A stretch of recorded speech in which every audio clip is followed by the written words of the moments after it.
Muy buenas tardes a todos, bienvenidos a Tarde a 24, bienvenidos a MMD. Ya estamos arrancando con todo la tarde, con mucha información económica, mucha información política. En un ratito vamos a contar cómo vienen y cómo se están delineando los pronósticos 2023 para el dólar y para la inflación. Atención que hay disparidades importantes entre consultoras privadas, bancos de inversión respecto a lo que están proyectando en términos de inflación y dólar.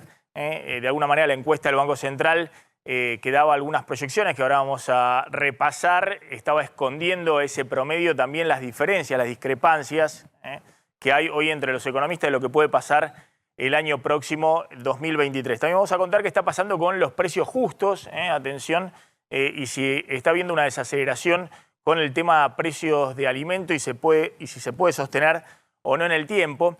Pero quiero arrancar con esta imagen que ha dado la vuelta al mundo. Se ha discutido mucho de Argentina después del triunfazo frente a Holanda, a Países Bajos y el pase a semifinales, más angustioso de lo que se esperaba en el partido, pero finalmente por penales, y las imágenes que circularon posteriores al partido respecto a Messi con el "¿qué mirás, bobo? Anda para allá", o bueno, el festejo de los jugadores argentinos eufóricos después del último penal de Lautaro Martínez, cantándoselo en la cara a los holandeses.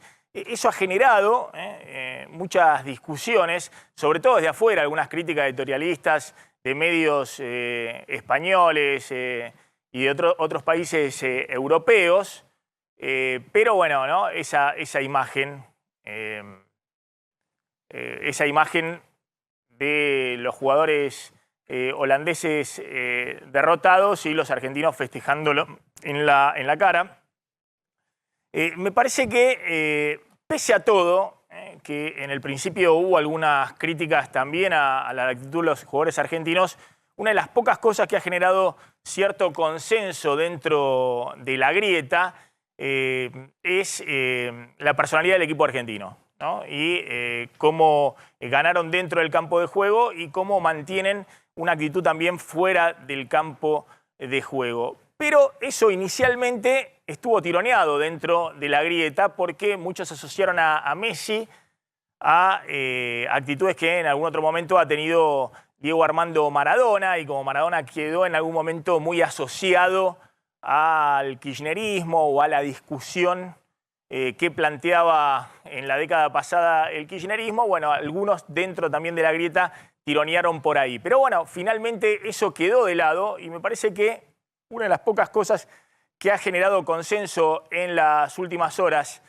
en la Argentina respecto a si hay posibilidad de ponerse de acuerdo en algunas cosas es el equipo argentino y en particular la figura de Lionel Messi. Vamos a hablar un ratito con Federico Aurelio, consultor político, para ver si esto es así, si la Argentina genera más allá de una grieta política grande que además dificulta la posibilidad de construir un futuro común, ¿no? O un proyecto que tenga cierto consenso más allá del gobierno de turno, si la figura de Messi supera eso, aunque estamos hablando simplemente de algo deportivo, de un partido de fútbol o de un mundial, si eso puede generar consensos mayores que se están de alguna manera vislumbrando en la sociedad, pero que a veces quedan eclipsados por el fragor de la grieta en el microclima de la opinión pública.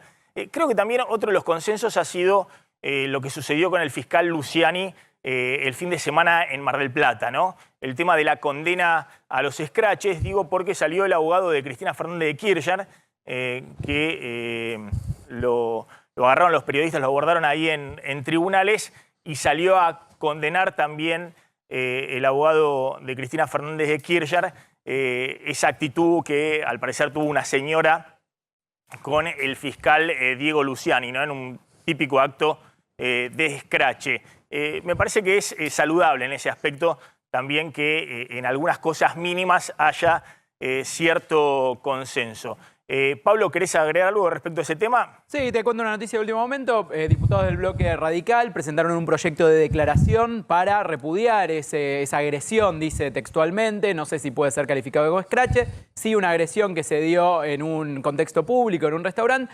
Diputados del frente de la UCR, encabezados por Mario Negri, presentaron un proyecto para que el Congreso repudie ese hecho. Habrá que ver cómo evoluciona en la Cámara de Diputados. Bien, a mí me parece siempre un poco también más valioso es cuando desde el otro lado de la grieta aparecen actos de solidaridad o por lo menos ponerse de acuerdo respecto a ciertas cosas, ¿no?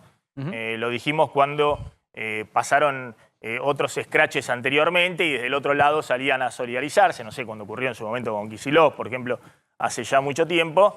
Y lo mismo me sorprendió porque lo escuché en radio cuando fue abordado el doctor Ubeira esta mañana en tribunales diciendo que es una actitud nazifascista, que no se puede permitir, no importa desde dónde aparezcan ese tipo de escraches, solidarizándose en este caso con el fiscal Luciani que llevó adelante el tema de la condena en el tribunal oral de Cristina Fernández de Kirchner. Claudio, contame qué está pasando con el dólar a esta hora, en el arranque de una jornada y una semana donde también, atención, hay un test muy importante para el Ministerio de Economía. El próximo miércoles vencen 400.000 millones de pesos de la deuda en pesos y los bancos, los economistas, todos están viendo a ver cómo va a ser el gobierno para renovar esa deuda y si eso va a generar o no presiones cambiarias adicionales. Bueno, a tono con el mercado internacional, que hoy tiene un mercado justamente positivo, en verde, tanto en Estados Unidos como en la región, el mercado cambiario en Argentina también está más tranquilo que como había terminado la semana hábil el miércoles de la semana pasada. El dólar paralelo, el blue, está a 313 pesos, son 5 pesos menos que el miércoles pasado. El dólar bolsa a 324, son también 5 pesos por debajo. Y el contado con liqui, en estos dos casos, siempre hacemos la aclaración, es un mercado en blanco donde dolarizan las empresas. El contado con liqui está a 335 pesos, son 3 pesos menos también respecto del último día de la semana pasada. En un ratito nos vamos a meter de lleno con este tema, ¿no? Cuando hablamos de las proyecciones 2023, nosotros habíamos contado lo que había dado el viernes pasado el REM, el Relevamiento de Expectativas de Mercado del Banco Central, que dio para este cierre de 2022 una inflación de 99%, y la placa 1, ¿no? De las proyecciones de las consultoras económicas, el relevamiento de expectativas de mercado. Y para el año que viene, una inflación de 98,7%. Eso es lo que da el relevamiento de 60 consultoras y bancos privados que releva el Banco Central y que publica todos los meses. Obviamente este es el pronóstico, el último del año, porque obviamente el próximo se va a conocer en el mes de enero. Entonces, con este dato, bueno, todos vimos y dijimos, bueno, están todos viendo en promedio más o menos la inflación de este año para el año que viene, un año electoral, además un año todavía más complicado. A partir de eso, obviamente también se hacía una proyección del dólar oficial, que más o menos tiene que subir casi un 100%, lo mismo que la inflación, y también había un promedio de una fuerte desaceleración del nivel de actividad que iba a crecer solo 0,4%. La sorpresa, y en un ratito vamos a hablar de esto, es que cuando uno ve dentro de ese pronóstico, del cual se toma o la mediana o el promedio, o la media, es decir, valores que de alguna manera buscan hacer algún tipo de balance y aglutinar todos los datos y encontrar, bueno, en el medio a ver dónde están los valores principales. Todo eso esconde, fíjense los pronósticos de inflación 2023, una disparidad muy grande respecto a algunas consultoras y bancos respecto a otras, lo cual habla de que hay mucho desconcierto respecto a lo que puede ocurrir el año próximo. Fíjense los pronósticos de inflación. Mapfre, bueno, es una consultora de una aseguradora local, no tiene demasiada relevancia, pero el JP Morgan puso 57,2% de inflación para el año que viene, en línea con lo que plantea el Ministerio de Economía. Y lo mismo el Credit Suisse, 60% de inflación para el año que viene. Y fíjense el contraste, es decir, esto está en línea con el Ministerio de Economía. Estamos viendo ahí el reporte de estos bancos, a ver si, por otro lado, preveían una recesión más profunda, digamos, para poder desacelerar ahí la inflación. Fíjense el contraste, las tres consultoras que más inflación ven para el año próximo. Está Ecogo, la consultora de Marina Dal Poyetto, que prevé 135%. Está Empiria Consultores, la consultora de Empiria. Claudio, ayúdame, Hernán Lacunza. Lacunza. El ex ministro de Economía de Macri, que prevé 125,6%. Y está Seante Consultores, Camilo Tiscornia, que ve 125%. Justo el doble de inflación en un rango totalmente distinto, ¿no? Estamos hablando de un nivel inflacionario. El promedio daba 99% para el año que viene. Ahora, hay consultoras, ojo, que están viendo entre 125 y 130, y hay consultoras que están viendo 60, en línea con el Ministerio de Economía. En un ratito vamos a volver sobre este tema porque, bueno, es una gran discusión que hay en este momento respecto a los pronósticos 2023. Está Federico Aurelio. Federico, gracias por atendernos, muy amable. Hola Maxi, ¿cómo andás? Bueno, Aurelio es un gran futbolero también, es una personalidad destacada del Club Atlético River Plate, creo que es director del estudio universitario ahí del club de sus amores, que me imagino está palpitando el Mundial, pero me interesa como profesional. Yo decía, Federico, que hay pocos consensos en la Argentina mayoritarios, ¿no? Que más allá de alguna opinión marginal, el consenso está de un lado y del otro de la grieta. Bueno, el último consenso fue que mirá, bobo, anda para allá.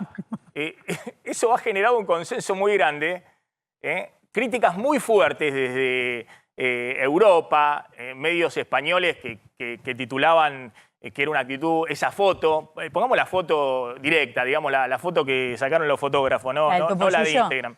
Sí, o la del topollillo o la del festejo frente a los holandeses, esa foto. Pero primero festejaron ellos. Hubo diarios muy importantes de futboleros como el diario Marca que planteaban, ¿hay algo más vergonzoso que esto? Bueno, la respuesta en las redes sociales era sí, quedarse afuera frente a Marruecos en octavos de final. Pero más allá de eso... No, y además que ellos lo hicieron antes. Lo que es muy interesante, Federico, es que de alguna manera, de nuevo, ¿no? La figura de la selección y la figura de Messi, bueno, uno de los pocos consensos que se pueden alcanzar en la Argentina respecto a un proyecto en común. No está claro cuál es ese proyecto, pero o si se agota simplemente en lo futbolero. ¿Lo percibís así? ¿Efectivamente eso es lo que dan las encuestas? ¿O por ahí la grieta es algo sobreestimado por la opinión pública del microclima? Bueno, no he medido puntualmente el tema de la selección, pero sí se observa con claridad de que es una de las pocas cosas de la que hemos transitado en los últimos tiempos, donde todos pensamos en tirar para adelante, ¿no? Y en pensar en positivo y todos juntos, independientemente de las diferencias que puedan haber en otras cuestiones. Pero sí es cierto y es llamativo, ¿no? Lo que vos mencionabas de la lectura que hacen algunos medios europeos, sobre todo los españoles. Yo lo conozco bastante bien porque aparte como yo viví unos cuantos años en España, tengo debates de WhatsApp con muchos españoles, en la cual más que preocuparse en los factores que generaron la eliminación de su selección, están viendo banalidades como los saludos o las reacciones de los jugadores en momentos de tanta tensión y como puede ser un partido de fútbol, ¿no? Imagínate si nosotros como hinchas lo vivimos como lo vivimos, imagínate lo que es para un jugador de fútbol, ¿no? Entonces me parece que están haciendo un análisis equivocado o tergiversado de los hechos de fondo que debieran analizar, ¿no? ¿Ves que hay hoy una idea que trasciende a las ideas que siempre ocurrían, no sé, con Maradona, que había un sector político que lo quería apropiar, digamos? De hecho, Maradona, más allá de que en algún momento, digamos, estaba muy cerca de Carlos Menem, después terminó, digamos, muy cerca del kirchnerismo, pero ves que hoy la selección, la figura de Messi trasciende a la grieta de alguna manera. No es que hay un sector político que plantee apropiarse de la figura de Messi o de la propia selección. No creo que nadie se atreva a eso, porque está claro que trasciende tanto la selección como Messi, como todo el plantel, cualquier alineamiento político. De hecho, a diferencia de Maradona, que vos mencionabas, donde Maradona sí, en su alocución permanente, siempre emitía opiniones políticas y estaba, bueno, él por supuesto que se consideraba peronista, se consideró cercano a Fidel Castro, a Chávez, pero hoy el plantel actual y en particular Leo Messi no han hecho ninguna mención política con la cual algún espacio pudiera apropiarse. A diferencia de la selección de Brasil, que sí, en esta última elección hubo varios jugadores, entre ellos principalmente Neymar, Que que jugaron para Bolsonaro. tomaron una posición favorable a Bolsonaro, que seguramente debe ser parte de los factores por los cuales se mostró la fortaleza que tenía el apoyo de Bolsonaro, que si bien perdió, estuvo una buena elección donde prácticamente quedaron divididos Brasil en dos partes iguales, ¿no? Y lo otro que quería hablar con vos, no sé si se puede sumar Sebastián Pesati, de una empresa de turismo, es lo que está pasando con las dos Argentinas, que para mí en el caso del Mundial se ve muy patente, muy patente. Y yo sé que cuando hablo de esto, algunos van a decir resentido porque no viajás a Qatar o lo que fuera. Es lo mismo que cuando yo hablaba de los subsidios en el 2008, hablaba de los subsidios al gas o a la luz y planteaba que en la zona norte llegaban las publicidades para climatizar las piscinas con gas natural y el gobierno en ese entonces de Cristina los fomentaba, digamos, porque impulsaba esos subsidios y todos los subsidios, las promociones de las climatizadoras de gas, de compañías que figuran acá y que eran socias de las distribuidoras de gas o de energía eléctrica. Entonces algunos decían, pero sos un resentido porque no tenés pileta para climatizar, u otros decían, bueno, porque debes vivir en dos ambientes y demás. Así es la Argentina.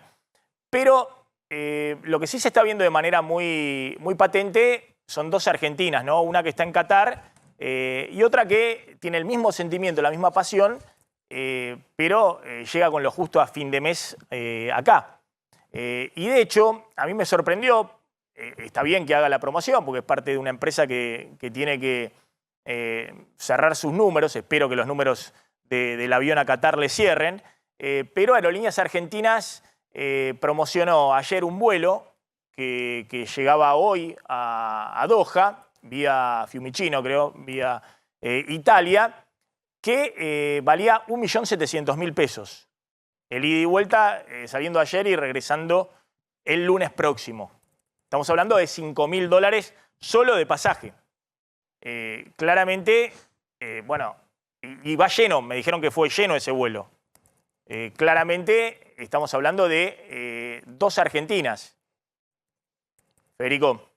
Sí, totalmente. Bueno, de hecho, a partir de la pasión que tienen los argentinos, cualquier oferta, sobre todo las ofertas en cantidad de pasajeros que son limitadas, que se puedan hacer, van a tener una demanda que cubra cualquier precio que se ofrezca, ¿no? Y bueno, hay muchos que lo pueden pagar, otros que se endeudan y que van a quedar endeudados durante un tiempo para pagarlo, pero que obviamente su fanatismo y el seguimiento del fútbol es una cuestión que le dan mucha importancia y aparte se observa en todo el mundo, ¿no? A partir de la pandemia, una decisión de un gasto mayor por parte de los hogares en las cuestiones del tiempo libre, del ocio, de aquello que decir, bueno, ¿por qué no vivir ahora lo que uno no puede estar seguro que pueda vivir en el futuro y la gente decide? El pasaje es muy caro, pero también he visto varios documentales de muchos de los hinchas que están por allá, que están que se la haciendo rebuscan. una vida bastante austera y el otro día contaban unos chicos jóvenes que decían, no, yo con $4 o $5 me mantengo todo el día porque voy al supermercado. Es decir, No, que sí. lo que quiero decir es que estamos en una Argentina donde se llenan los recitales de Coldplay o cualquier recital de cualquiera que venga a la Argentina con entradas o la exhibición de Nadal con Casper Ruud que salía 30.000 pesos la entrada más barata. y 100.000 pesos las entradas con el meet and greet y todo eso, y se agotó todo. Y al mismo tiempo estamos en una Argentina donde estamos hablando del 100% de inflación, bueno, caída del consumo básico ya en los últimos meses, caída del consumo de carne, de caída del consumo de lácteos.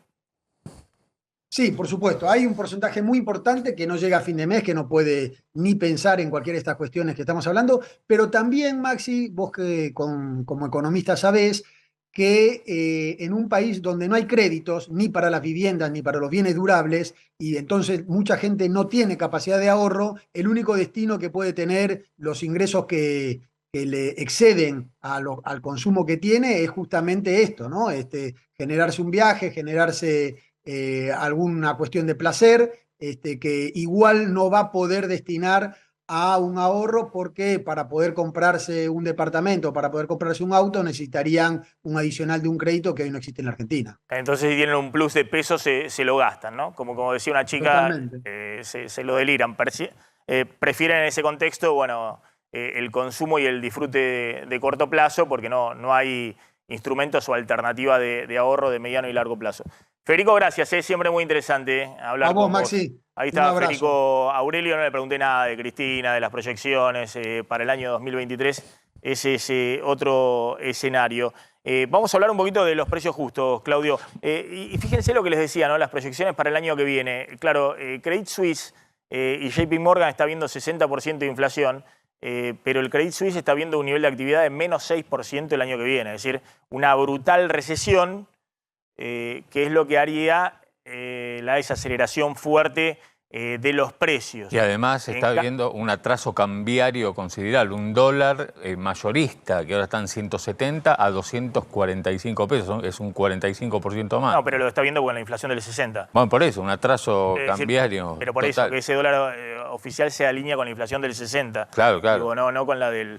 con la del 100. Claro. Pero bueno, una recesión muy fuerte para, de alguna manera, desacelerar la inflación al 60%. Otros están diciendo, nada, el gobierno no puede inducir una recesión muy fuerte el año que viene, porque no es solamente que los precios se desaceleren, sino también mantener empleo, mantener nivel de actividad. ¿Qué está pasando con precios justos? Mira, el precio justo tenía dos capítulos. Uno tiene que ver con una canasta de casi 2.000 productos que quedan congelados hasta después del verano. El otro capítulo es que el tope de aumentos es del 4% mensual. Este tope, en el caso de los grandes supermercados, se cumple. Pero ¿qué pasa cuando uno va a un mayorista o a un autoservicio o a un almacén de barrio? Bueno, ese tope no existe, y de hecho lo que los consumidores, la gente va a ver es que hay esa diferencia entre lo que pasa en las góndolas de los grandes supermercados y los autoservicios, los pequeños comercios, es cada vez más grande esa diferencia, esa brecha para un mismo producto, precios muy disímiles. Mira, fíjate los aumentos que a partir de esta semana tienen los mismos productos que están en precios justos, pero en los pequeños comercios. En el caso de las cervezas, hablamos de las principales empresas, 15% de incremento, cervezas. En el caso de los fideos, entre 8 y 9% en prácticamente todas las marcas. En el caso de las gaseosas, que me cuentan que tienen otra vez un ritmo de incremento, en algunos casos semanal, bueno, esta semana arrancan con un aumento del 7%. Hablamos de empresas, en el caso de las gaseosas, alguna empresa líder, una de las más importantes, y las otras que no son líderes, pero que también cada vez tienen más mercado. En el caso de los lácteos, hasta 7% los incrementos, sobre todo en quesos y yogures, no así en leche fluida, que digamos tienen, ahí sí se respeta el aumento, o por lo menos se está respetando en lo que va de diciembre, ese aumento mensual del 4%. En el caso de productos de higiene y limpieza, también el incremento promedio del 7%, arriba del 4% comprometido y que formaba parte del acuerdo entre el gobierno y las compañías. Los enlatados, entre 11 y 17%. Acá hay una cuestión, un efecto de la sequía, tanto para enlatados de legumbres como enlatados de frutas Pero en perdón, menor estos son producción. los mismos aumentos de precios que están por fuera de precios justos. En el caso de los enlatados hay productos que están y algunos que están por afuera de precios justos, pero lo que Porque me dice que el problema de precios justos, no, que los que están de precios justos se está cumpliendo el precio justo. El problema es el abastecimiento. Claro, ¿Qué porcentaje se está cumpliendo? Si está cumpliendo el 50%, el 60% no, y por eso de esos productos. Hace una diferenciación entre los grandes supermercados que no aceptan listas que tengan aumentos más del 4% y otros que son los pequeños comercios, los medianos comercios y los mayoristas, donde se están viendo estos incrementos. Y las golosinas, te diría que la principal compañía de golosinas anunció para la semana que viene un aumento del 9%. Entonces, y acá golosinas, claro, no están precios justos, pero te marca justamente un ritmo de esta inflación y un problema para los consumidores. Bien, vamos a volver después en el tema. Está Sebastián Pesati. Sebastián, gracias por atendernos. CEO de la agencia homónima. Sebastián, efectivamente se están yendo en esta última semana de Mundial, los aviones que partieron, creo que había 2 últimos aviones de aerolíneas, ¿se fueron llenos? Sí, se fueron llenos. Salió uno ayer y, si no me equivoco, sale otro. Justo me lo están pasando la información los chicos de aéreos, y había otro que sale hoy. El último previo a la semifinal sale hoy por la noche. Estamos hablando de la operación de Aerolíneas Argentinas. Ahí se me quedó. Se me quedó el Zoom. Pero bueno, Pesati estaba confirmando que salen llenos los pasajes de aviones. Estos que a mí me sorprendió, porque entrabas en el clic del comunicado de Aerolíneas y decían 1.700.000 pesos ida y vuelta en una semana. Salió Macri a decir, no creo que Cristina no vaya a ser candidata. Sí, lo dijo en una entrevista en Radio Continental, donde planteó el expresidente Mauricio Macri, habló de otras cosas también, habló del Mundial, habló de si es mufa o no es mufa, pero planteó esto, que Cristina muchas veces se desdice de sus palabras y de las cosas que ella promete, y que por lo tanto este renunciamiento que hizo Cristina Kirchner en los últimos días tiene que ser tomado con pinzas. Macri cree que Cristina, en definitiva, o bien va a jugar o no lo decidió todavía, pero que hace esto como parte de su estrategia electoral. Lo dijo Macri desde Qatar, además criticó a los que lo acusan de mufa. Ahí está Pesati. Me decía Sebastián que van llenos los aviones de aerolíneas a Qatar. Sí, van llenos, lo que es la programación para semifinal, y después además tienen ya lista la programación para la siguiente fase, porque Argentina, sea como sea el resultado del día de mañana, tiene un partido más. ¿Y son vuelos que salen 1.700.000 pesos ida y vuelta? Sí. Bueno, esto lo hablamos, Maxi, la semana pasada. Es una operación, obviamente, que no puede estar de ninguna manera subsidiada por parte de la compañía. Totalmente. Con lo cual, sí, son tickets muy caros. Muy caros. Además, es hay un aeropuerto donde Aerolíneas Argentinas no opera de manera regular, con lo cual eso eleva mucho los costos. Tiene una parada técnica en Roma. Bueno, es una operación costosa. Sí, Aerolíneas ha salido a decir también que aprovecha para hacer algunas exportaciones no tradicionales, como de cerezas que se suben a los aviones, refrigeradas y aprovechado para eso. Pero bueno, evidentemente son vuelos, y está bien que así sea, no subsidiados, digamos. El que quiere tiene que pagar $5.000 el ticket. Totalmente, a ver, es un evento que es para algunos pocos privilegiados, y es así. La verdad que vemos con buenos ojos desde lo que son las agencias de viajes que Aerolíneas Argentinas proponga productos de este tipo, pero obviamente que no tengan ningún tipo de subsidio por parte del Estado para una operación de estas. Está claro. Te hago una última respecto a cómo sigue el turismo receptivo de extranjeros llegando a la Argentina. ¿Eso sigue fuerte y en qué destinos? Sí, sigue fuerte. Por suerte se han empezado a normalizar algunas cosas. Esto lo venimos hablando mucho, Maxi, el tema de los consumos de los extranjeros en Argentina. Ya las tarjetas de crédito empezaron a operar con el dólar MEP, con lo cual eso esperemos que con el transcurso de los meses, ni siquiera de los días, hasta que esto traiga resultados positivos en la balanza del MULC, del Mercado Único Libre de Cambios, va a pasar un poquito de tiempo, pero lo vemos con buenos ojos. Y ya además también se normalizó lo que es el ingreso de divisas por turismo que no sea a través de tarjetas de crédito. Transferencias. Esto facilita que la operación de turismo sea mucho más dinámica y no tengamos a clientes que prefieren pagar en efectivo que por sobre un método bancario, digamos. Bancario, exactamente. Sebastián, gracias, muy amable como siempre. Ahí está Sebastián Pesati. Bueno, Massa quiere presentar antes de fin de año en el Congreso el blanqueo que complemente el acuerdo de intercambio de información financiera con Estados Unidos. Ahora contar, Pablo, cómo está la situación en el Congreso, porque en esta época el Congreso ya está prácticamente en retirada y qué chance tiene de aprovechar justamente esta firma del convenio con Estados Unidos para que un nuevo blanqueo pueda de alguna manera generar principalmente más ingresos fiscales, es decir, cobrarse más impuestos de gente que se presenta voluntariamente a blanquear sus cuentas y eventualmente un poquito de dólares. Hay que diferenciar. Aún el blanqueo súper exitoso que hizo Macri en el año 2016-2017, se exteriorizaron 120.000 millones de dólares de argentinos fuera del sistema financiero local, en el exterior o en la misma Argentina, en caja de seguridad, etc.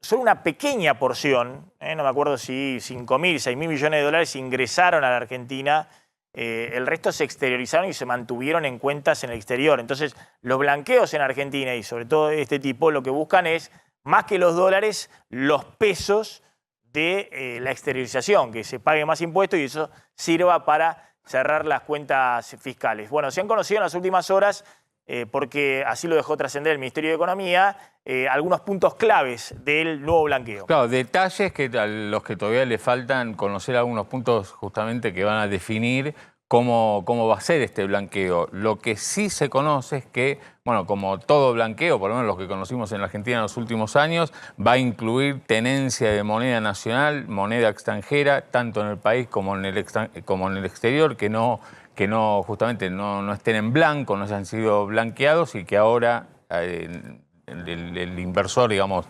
blanquee activos financieros, bienes inmuebles, bienes muebles, por ejemplo, joyas, obras de arte que la gente tenga y no lo tenga blanqueado. Y va a tener, como también tuvo la última vez ahí durante el gobierno de Macri, distintas etapas. Hasta el 31 de marzo, no se sabe cuándo va a ser el inicio, si el gobierno quiere que sea el 1 de enero, pero ahora Pablo va a contar que hay algunos problemas políticos para aprobarlo justamente antes de fin de año. Es el costo más bajo, que va a ser, todavía no está definido, tienen que definir cuál va a ser el costo más bajo de esta primera instancia del blanqueo. Del 1 de abril al 30 de junio se va a duplicar ese costo.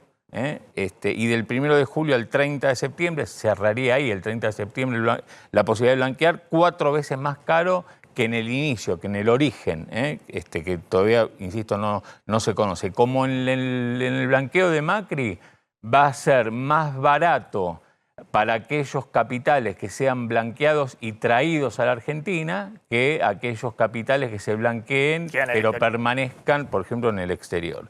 El destino de los fondos, esto es interesante, vamos a ver de qué manera se aplica, va a ser el siguiente. El 20% de lo que se recaude va a ser destinado a la cancelación de deuda con el FMI. Ahora, siempre digo, el dinero es fungible. Claro, el dinero es fungible, es decir, el 100% de lo recaude va a ir al Tesoro Nacional, más allá de la asignación específica.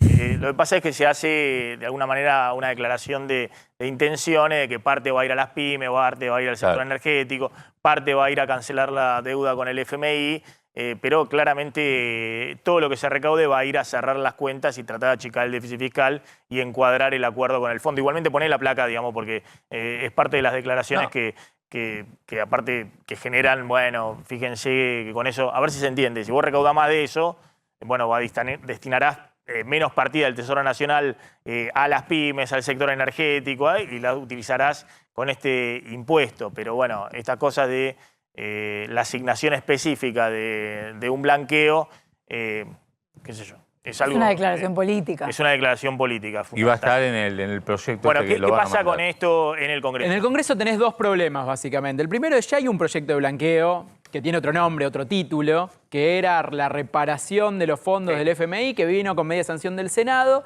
y que a la oposición esto le parece el mismo proyecto, pero disfrazado de otra manera. El fondo para el fondo. Sí, exactamente, el fondo para el fondo. Bueno, acá sería el fondo para el fondo, el otro, el título era más kirchnerista, era más... Era el de Parrilli, y decía para que devuelvan la plata a los que fugaron, las plata al Fondo Monetario, los que fugaron esa misma plata. Eso es un problema, si querés, hasta ideológico. Y después hay un problema político que tiene que ver con el escándalo que se dio hace 10 días en Diputados, donde quedó todo roto entre el oficialismo y la oposición después de aquella escandalosa sesión, donde todavía no se definió el fondo de esa cuestión, que es cuál va a ser el consejero por la segunda minoría en la Cámara de Diputados y tampoco en la Cámara de Senadores. Entonces, hoy por hoy, salvo algunos puentes entre Germán Martínez, presidente del bloque de diputados del Frente de Todos, y Mario Negri del radicalismo, te diría que los puentes entre oficialismo y oposición están rotos. Quedó muy mal parada la situación de Cecilia Moró como presidenta de la Cámara, que fue la que presentó la apelación por el Consejo de la Magistratura, que terminó suspendiendo el nombramiento de los consejeros. Por lo tanto, hoy es casi imposible plantear que la oposición va a colaborar con el oficialismo, ni siquiera dando un quórum para después votar en contra. Hay bloques intermedios que tienen posiciones un poco más cercanas y que podrían dar quórum, por ejemplo el interbloque federal que tienen a los socialistas, a los cordobeses, a los de La Baña, sí, pero en este clima de tensión ellos no quieren quedar pegados al oficialismo siendo los únicos que apoyan a un proyecto oficial. Por ahora en veremos también, y piden estos bloques minoritarios, que son los que podrían dar la llave del quórum, piden a cambio que se aprueben proyectos que son de ellos y que implican más dinero, más gasto para el Tesoro. Bueno, habrá que ver cómo se configura. Hoy por hoy la situación en el Congreso es un empate total en diputados y en el Senado te diría que también hasta ahí. Está Guillermo Poch, tributarista. Guillermo, gracias por atendernos como siempre, muy amable. Una sola pregunta, ¿hay alguna novedad o algo que no se sabía de lo que se ha dejado trascender de este blanqueo que impulsa el Ministerio de Economía en paralelo con el intercambio de información financiera con el gobierno de los Estados Unidos?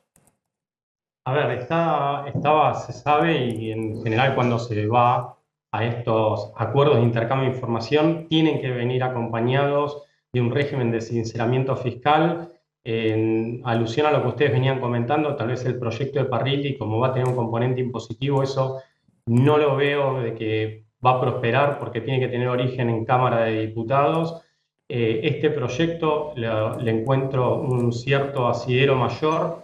También otra cuestión que acá está pasando es que en cuanto a los plazos y las distintas alícuotas, se habla de septiembre, cuando ya previamente uno tuvo que tener una declaración jurada presentada. Entonces ahí hay una cuestión que se va a tener que resolver en cuanto a este proyecto, porque vos tenías una fecha de vencimiento junio, vos ya ese momento lo tendrías que tener de alguna manera exteriorizado vía la declaración jurada. Entonces, algunas cuestiones a este proyecto hay que hacerle y de alguna manera también la gente va a estar muy a la expectativa si esto no viene acompañado por algún beneficio, llámese la reducción del impuesto sobre los bienes personales. O sea, en el régimen de exteriorización vinculado a la construcción tiene un beneficio fiscal para aquellos que invierten. Acá me parece que lo razonable sería incluir alguna reducción en el gravamen para de alguna manera incentivarlo. Lo mismo hizo en su momento Macri con una reducción del impuesto sobre bienes personales que después no se aplicó, y también dar un marco de estabilidad para si se genere ese marco de reducción de impuestos, porque hay que saber que el impuesto sobre bienes personales no es un impuesto de una recaudación muy alta en proporción a otros gravámenes, con lo cual para mí tendría que haber una reducción en ese sentido. Siempre obviamente, los blanqueos en general los hacen los gobiernos cuando llegan, no cuando se van. Entonces, eso atenta contra, obviamente, el éxito del blanqueo. Lo que juega a favor es la predisposición muy fuerte del gobierno de los Estados Unidos y los gestos de que efectivamente el intercambio de información financiera va en serio. Y también lo que juega a favor es que cualquier alícuota que se ponga, es decir, para entrar al blanqueo, no sé, 5% el que entra los 3 primeros meses, en realidad es la mitad, es 2,5, porque obviamente todo se hace a valor de dólar oficial. Entonces, el que blanquea $100.000 no es que paga el 5% sobre los $100.000, sino que lo hace sobre los $100.000 al dólar oficial, es decir, que es una alícuota del 2,5%. Ya ocurre eso con el blanqueo, por ejemplo, que está abierto con el tema de la construcción. Es decir, que las alícuotas con esta brecha cambiaria para gente que tiene fondos en el exterior en dólares, y bueno, termina siendo muy favorable, alícuotas muy reducidas. Porque, insisto, siempre la FIP toma los valores del dólar oficial, que hoy son la mitad del dólar libre, con lo cual van a ser alícuotas muy, pero muy convenientes. Pero le juega en contra que es el final de un periodo de gobierno, no el inicio, como se suelen hacer los blanqueos, ¿no? Sí, por eso me parece que la parte de lo que va a ser la injerencia de la oposición, me parece que va a ser muy importante y me parece que ahí tendría que haber un consenso. Un acuerdo, claro. Totalmente, y además de que lo que quede, o sea, como vigente, como norma, se respete hacia futuro, porque si no después la gente, digo, pasó con la administración, o sea, con el sinceramiento anterior, que se había establecido una reducción de impuestos sobre bienes personales y después se aumentó, eso trae ruido al momento de la aplicación de un nuevo cambio permanente de la regla de juego. Totalmente. Guillermo Pocho, gracias, muy amable, como favor, siempre. Bueno, lo sumo a Gustavo Weiss, de la Cámara de la Construcción, que lo podemos enganchar también con este tema. Gustavo, gracias por atendernos, muy amable. Hola Maxi, ¿cómo está? ¿Bien? Bien. Bueno, está abierto el blanqueo para la construcción, pero ¿cómo viene funcionando ese blanqueo? Tengo entendido que ha habido operaciones, pero en términos de montos no es algo que mueva el amperímetro, no sé si del sector, pero bueno, de la macro. La ley de blanqueo que para proyectos en construcción, que es del año pasado, el 2021, prorrogada durante el 2022, juntó $200 millones el año pasado y $300 millones este año. Un total de $500 millones fueron blanqueados, y aclaro que es dólar oficial, por supuesto. Fueron blanqueados, yo diría, un poco lejos de las expectativas que pensamos que podía ser algunos miles, ¿no? Nadie sabía con exactitud, por supuesto, pero pensábamos que podía ser algunos miles, pero bueno, terminaron siendo 500 millones. ¿Y qué pasó? La verdad que no sé, habría que preguntarle. La Argentina, pasó la Argentina, pasaron cosas en la Argentina, digamos, ¿no? Claro, habría que preguntarle a la gente por qué no quiso blanquear. No, una explicación que yo tengo, y esto es algo, por supuesto, que yo tengo, que tenemos nosotros en la Cámara, es que hoy no hay negocio en el mercado inmobiliario. Es decir, tradicionalmente había muchos inversionistas que entraban en un proyecto, en un pozo, compraban y después el producto terminado lo vendían haciendo una diferencia, ganando dinero. Bueno, hoy eso no existe, el mercado está muy, muy deprimido, no se vende el producto final. Y por lo tanto yo creo que eso desincentiva que la gente blanquee para una operación que le puede solucionar su problema, digamos, de manejo de dinero negro o blanco, pero no le soluciona, no es negocio, y me parece que ese es uno de los problemas. Ahora, Weiss, uno ve, por ejemplo, en zona norte, ¿no? Yo veo la construcción de unas oficinas y edificios de oficinas impresionantes en todo el corredor de zona norte, ahí Bancalar y Nordelta. Bueno, incluso si uno sigue también hacia la zona de Zárate, es decir, edificios muy importantes, vidriados de oficina, ahí al costado de la Panamericana, o en los accesos. Eso construido, pero en los últimos 6 meses, un año. Eso han sido inversiones de distintos desarrolladores, y el interrogante ahora es a quién se lo van a vender. A ver, creo que hay distintas explicaciones. Primero, muchos de los proyectos que uno ve en construcción, sobre todo aquellos que están cerca de ser terminados, empezaron en otra época de Argentina, en otra época del mercado inmobiliario. Usted tenga en cuenta de que se compra un terreno, se hace un proyecto, se aprueba el proyecto, se arma el fideicomiso y se comienza, y pasan varios años, ¿no? Con lo cual uno puede estar viendo edificios tanto de departamentos como de oficinas que, repito, empezaron en otra época. Y atrajeron en su momento inversionistas de otra época. Esto por un lado.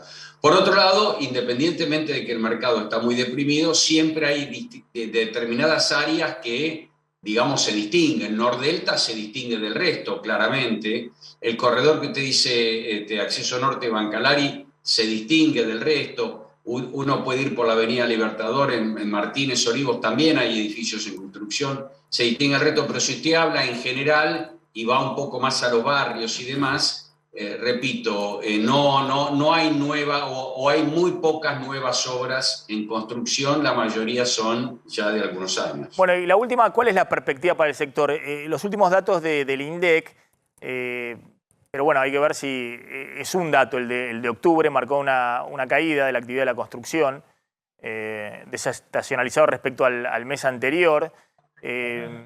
Está la construcción casi en el nivel previo a la recesión de Macri, ¿no? Desde abril del 2018, pero desde ahí parece que empieza a flaquear. Lo mismo pasó con el dato de la industria, ¿no? Pero ¿cuál es la perspectiva que tienen para el próximo año? A ver, la industria de la construcción privada está directamente relacionado con el desarrollo de la economía en general. Igual estos últimos tiempos tienen matices especiales, pero está directamente desarrollado con la economía en general. Si la economía marcha bien, hay mucha construcción privada; si marcha mal, hay mucha menos construcción privada. La obra pública está muy relacionada, obviamente, con los planes de inversión del gobierno, pero los dos sectores hoy se ven influenciados por la inflación. Con estas inflaciones, digamos, del orden del 100% anual, y que en algunos insumos de la construcción son incluso arriba del 100% anual, se hace difícil mantener la actividad a plena marcha. Entonces, hasta ahora, yo diría hasta hace un par de meses, los indicadores eran de crecimiento permanente. Ahora empezamos a notar un amesetamiento e incluso una caída no solo intermensual, sino también interanual. Y bueno, el problema es básicamente la inflación, digamos. La inflación complica, repito, las dos actividades, la obra pública y la actividad privada. Así que respondiendo a su pregunta, Maxi, depende de lo que usted piense del año que viene. Si usted cree que el año que viene la economía va a seguir con problemas similares a los de hoy, yo diría la industria no va a crecer o incluso puede caer. Si uno es más optimista, bueno, podremos mejorar. No, claro, lo que vemos un poco también en la construcción, no sé si usted lo ve en los grandes proyectos, creo que es más que nada para proyectos chicos, es que cada vez que, bueno, ya el dólar de 300, la inflación de la construcción en los últimos 6 meses se lo fue comiendo, ¿no? Pero en su momento, cuando sube de 200 a 300, de nuevo recupera, baja el costo de la construcción en dólares. Hay mucha gente que dice, bueno, vendo mis dólares para alguna reparación, para alguna pequeña obra y demás, y espera, digamos, porque vuelan los precios de los materiales, se comen el valor del dólar, y bueno, si en algún momento el dólar vuelve a recuperar, espasmódicamente bajará el precio de la construcción en dólares y volverá a volcarse. Pero claro, todos estamos preguntándonos, bueno, hay muchos dólares de los argentinos fuera del sistema, ¿cuándo ocurrirá un fenómeno que sea más sostenible? Que los argentinos digan, bueno, es el momento de sacar los dólares del colchón y volcarlos más masivamente a ladrillos. Sí, lo que usted dice del dólar obviamente ayuda. Cuanto más brecha hay entre el dólar billete y el costo de la construcción, mayor incentivo hay para construir. Esto es así.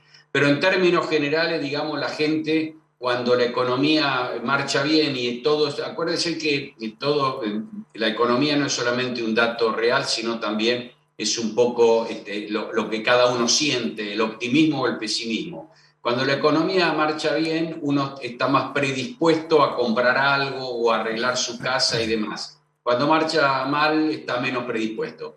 Dicho esto, obviamente la brecha ayuda mucho. Claro. No, y también lo que ha ocurrido, no sé si eso tiene alguna vinculación, es el tema de la renta por alquileres, que en dólares está bajísima, es decir, que el que por ahí apuesta a tener una renta por alquiler, hoy está, no sé, en un nivel mínimo, me parece, ¿no? Que puede encontrar cualquier instrumento financiero muy seguro que le dé una renta en dólares superior a la renta de alquiler. Sí, usted tocó un tema que también es muy cierto. Hoy no hay negocio, en el alquiler no hay negocio ninguno. Además de eso, yo creo, y esto también es especulación propia, yo creo que también hay un cambio generacional. Es decir, nuestros padres o nuestros abuelos entendían que el ladrillo era una reserva de valor. A mí me parece que la gente joven ahora, las nuevas generaciones, ya no lo ven tanto como reserva de valor y prefieren alquilar. ¿Cómo? Prefieren por ahí alquilar. No. Por un lado prefieren alquilar, aquellos que en vez de comprar prefieren alquilar, pero aquel inversionista que nuestros abuelos tenían dinero y compraban un departamento y lo alquilaban, creo que ahora prefieren hacer otras cosas. Voy a decir cualquier cosa, criptomonedas, acciones, o hacer algún otro tipo de cosas y no meterse en alquileres que, como bien dijo usted, el negocio no existe. Muy interesante, pero aparte se da la paradoja que hay una demanda fuerte, muy fuerte por alquileres, porque aparte hay una oferta restringida. Pero claro, en pesos la gente no le alcanza la plata para pagar un alquiler. Y los ajustes de alquiler. Ahora, el propietario que evalúa su capital en dólares y su renta en dólares al dólar libre, esa renta es bajísima, no sé, 3% anual.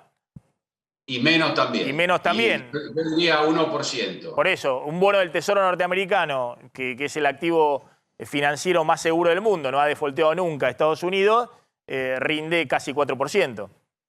Es así. Y sin ningún problema, porque usted además cuando tiene un inquilino, tiene el problema del inquilino, qué inquilino le toca, si el departamento lo rompe mucho, poco, si lo trata bien, en fin, todo un tema de gestión que en el caso que usted mencionaba no tiene que hacer absolutamente nada. Waze, gracias, muy interesante, siempre conversar de estos temas con usted. Muy amable, ahí estaba el presidente de la Cámara de la Construcción. Vamos a hacer una tanda, cuando volvamos vamos a hablar, Flor, de lo que está sucediendo con el tema COVID, ¿no? Que empiezan nuevamente a aumentar los casos fuertemente y también el tema vacunatorios. Quiero hablar del tema vacunatorio porque justamente, por lo menos en la zona donde yo vivo, hay muchas restricciones para ir a vacunarse. Cada vez menos muchas restricciones en el sentido que le ponen desde las 9 de la mañana a las 3 de la tarde. Feriado cerrado, sábado cerrado. Yo me he vacunado siempre un sábado porque durante la semana no puedo, están cerrados. Entonces, bueno, si está tan preocupado el Ministerio de Salud por el tema y además tiene vacunas que le están venciendo y quiere distribuirlas en los distritos y demás, no sé, no se entiende. Antes era hasta las 6 de la tarde, estaba abierto sábados, en algunos vacunatorios domingos. Yo creo que me he vacunado domingo. Sí, claro. En tu municipio. En mi municipio, sí. Exactamente. Hoy está en mi municipio, lunes a viernes, cualquier feriado cerrado y con horario restringido, de las 9 de la mañana a las 3 de la tarde o 15:30. Dan 100 números a las 8 de la mañana y 100 números a la 1 del mediodía. Y si no llegaste, digamos, hoy fueron familiares a las 8:30, 9, ya los 100 números no estaban más. Municipio Entonces, vecino. ¿Cómo? Municipio vecino. Municipio de la provincia de Buenos Aires. Múdate. Bueno, Andate al municipio vecino. ¿A En cuál? provincia de Buenos Aires te podés vacunar sin turno en cualquier lado. No es como en la ciudad. Ahora igual en la ciudad se puede. No, sin turno, es sin turno. No, ya sé, Es pero sin digo, turno. podés ir al municipio vecino que por ahí tiene otra realidad. Claro. Claro, a otro municipio dentro del conurbano, de la zona norte del conurbano bonaerense. De todos modos. No, podés ir a Ciudad Sur si querés.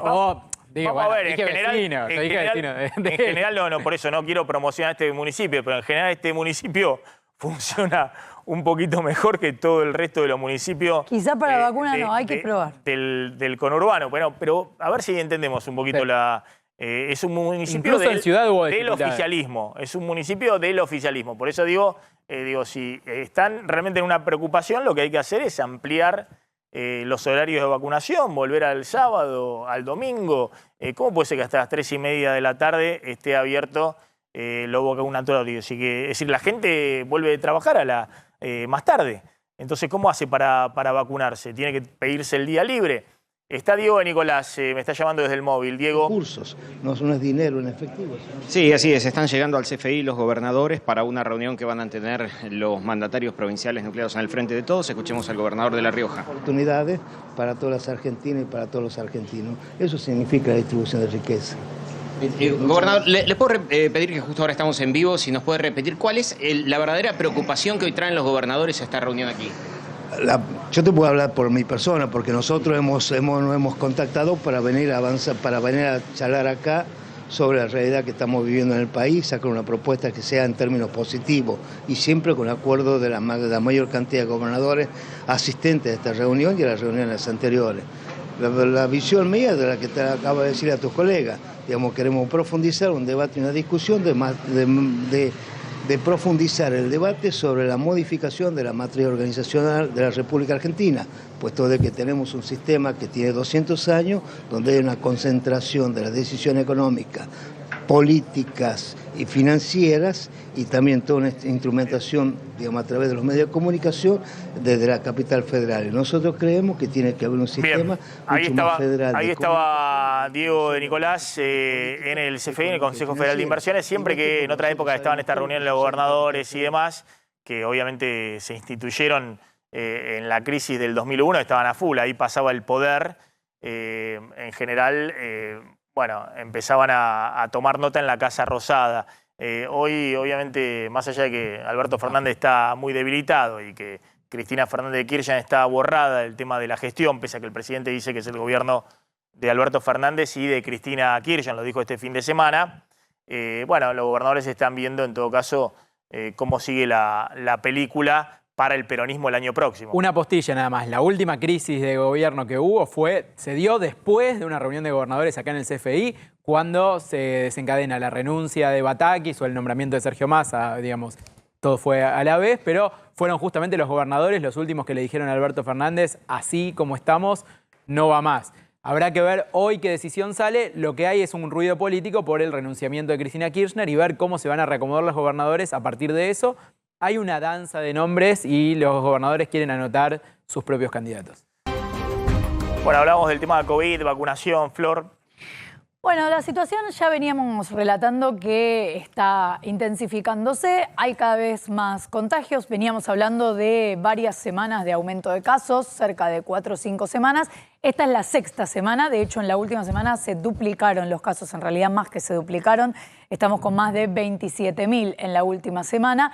Y uno podría pensar que es un número muy alto, un número que se asemeja a momentos de mucho contagio en estos 2 últimos años, pero también es cierto que no aumenta la cantidad de camas de terapia que están ocupadas y tampoco aumenta en esa proporción la cantidad de fallecidos. Con lo cual uno podría pensar, bueno, en ese sentido estamos bien siempre y cuando siga existiendo la vacunación. Ya veníamos repasando que los mayores de 50 tienen que darse un nuevo refuerzo, también las personas con cuestiones inmunodeprimidas, y en ese contexto hay algunas recomendaciones que está haciendo el Ministerio. Lo que dice el Ministerio de Salud es que desde hace rato, incluso desde septiembre, cuando dejó de ser obligatorio el barbijo, sigue recomendando el barbijo, pero ahora refuerza las recomendaciones. ¿Cuáles son?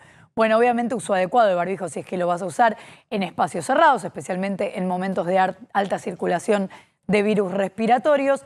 Asegurar adecuada ventilación de ambientes. Atención con esto, porque cuando prendemos los aires acondicionados parece que estamos todos frescos y no hay que ocuparse de nada, y hay que igual ventilar los ambientes porque esto cambia mucho el panorama para estos contagios. Lavado de manos frecuente, volvamos a eso si es que lo hemos abandonado. No acudir a actividades laborales, educativas, sociales o lugares públicos ante la presencia de síntomas. Esto lo refuerza mucho el Ministerio y dice que si estás con síntomas similares al COVID, ni siquiera hace falta que te vayas a testear. Lo que sí hace falta es o que te guardes o que te estés protegiendo con barbijo durante por lo menos 10 días si te vas a acercar a personas mayores de 50 años o si vas a estar en lugares con amontonamiento de gente. Usar barbijo, obviamente, cubriendo nariz, boca y mentón durante el viaje. Esto tiene que ver con el transporte público, que, insisto, es optativo, pero es una recomendación que refuerza el Ministerio de Salud, y mantener ventanillas abiertas en caso de que sea posible, porque también tenemos un montón de colectivos con aire acondicionado y es importante que existan algunas ventanillas abiertas. Verificar el estado de vacunación de todos los y las trabajadoras, sobre todo en el ámbito de la salud o en el ámbito donde se trabaja con personas mayores de 50 años, y establecer, esto es para el ámbito de la salud, flujos bien diferenciados para las personas que se reciben en las guardias de los hospitales. Se encontró un montón de gente yendo a guardia de los hospitales para que los testeen, y como se están desbordando esos testeos, a muchos le dijeron no tenés los síntomas suficientes para que te podamos testear gratuitamente. Insisto con la idea de que, bueno, obviamente si podés comprarte el test en una farmacia, si tenés los recursos, ¿cuánto sale? Bárbaro. En un momento era carísimo, carísimo. Y después obviamente se debe haber derrumbado el precio. Bueno, en algún momento era muy caro, me acuerdo. Cuando yo compré Cerca de los 3.000 pesos estaba cuando salió. ¿Qué? Sí. ¿A cuánto lo compraste? Sí, puede ser, Que lo pero era sobrevendieron. 3.000 pesos en enero.